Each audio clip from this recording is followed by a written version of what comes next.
Hello everyone. So I think a lot of people will agree that the Dung Eater Puppet is Elden Ring's strongest spirit summon, so I thought today I'd start a little mini-series in which we put him against the Remembrance bosses and see how he does, see if he can take them out solo, and see what happens. I'm going to break this into episodes and go boss by boss.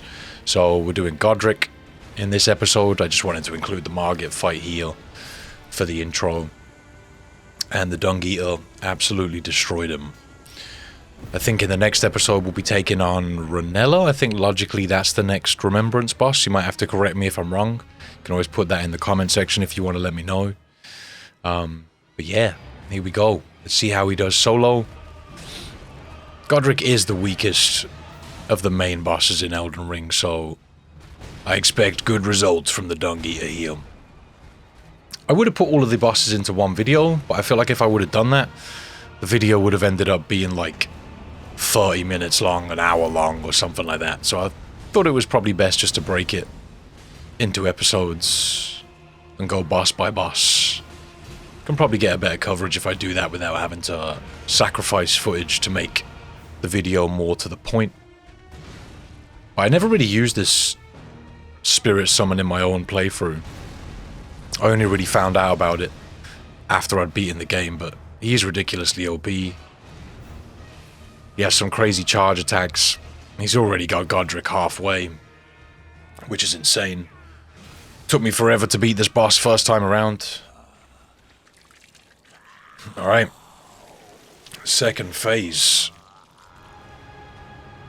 So I don't think Godrick was doing a lot of damage to the Dung Eater, but he kept grabbing him, which kind of made this fight a little bit longer than it probably should have been.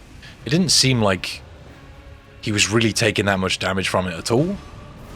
But, yeah. He was hanging in there, doing his job. It's crazy that you can have a spirit summon that solos bosses. But I suppose by this point, you're not really going to have the Dung Eater Puppet, especially upgraded to +10. Which he is here. I wanted to make sure we had the strongest version of him, just to give him the best fighting chance. And although he's destroying Godrick right here, I'm fairly certain that in future bosses, he's not going to have such an easy time. Some of the bosses are absolutely crazy and they have huge health bars. I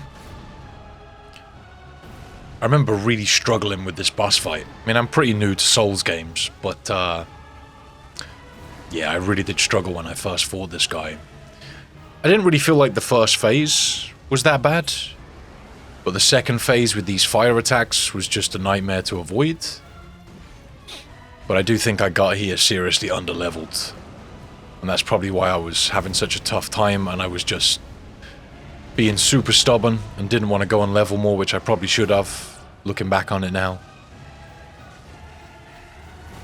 Yeah, that grab attack, man. Seems like with some attacks the Dung Eater will easily roll away from them, but other ones he just walks straight into them. But I guess with a name like Dung Eater, your IQ's not going to be too high, you know what I'm saying? He's just a strong boy. Alright, so that's 1-0 to the Dung Eater. And I thought, just for the fun of it, just because we can, we'd spawn in 30 Dung Eaters and see how he gets on against Godrick. And, spoiler alert, Godrick gets wrecked.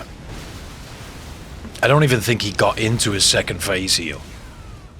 He just got demolished. Good night. Alright, so that's the first episode in this series. Like I mentioned, I'll be coming out with a new one soon, probably against Ranella. You guys might have to remind me of the order in the comment section. But yeah, thanks for watching. I hope you enjoyed. I'll throw some more videos up on screen if that's something you're interested in. You know what to do if you want to support the video. If you want to support me a little bit further, you can always come over to my live stream channel at twitch.tv/ifreams. That's about it from me. I'll see you next time.